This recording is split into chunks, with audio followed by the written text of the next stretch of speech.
Sue Jameson is at Westminster for us this morning. Now, as we indicated earlier, there were plans, or we expected, the Prime Minister to announce the scrapping of the Human Rights Act in today's speech, but we're told now that's not going to happen, that's going to be delayed. Why is that?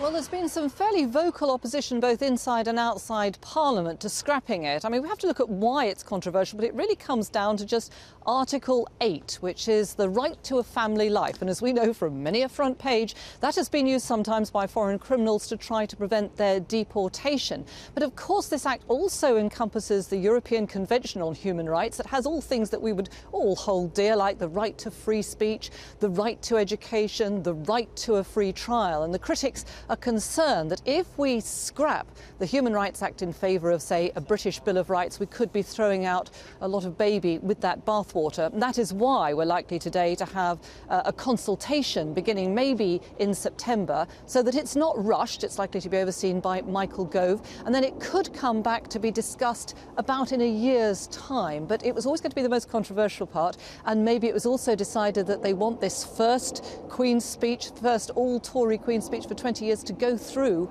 without too many problems. Let's talk about the in-out EU referendum. It's sort of dominated the campaign. We're expecting it's going to dominate the Queen's speech too, are we, Sue?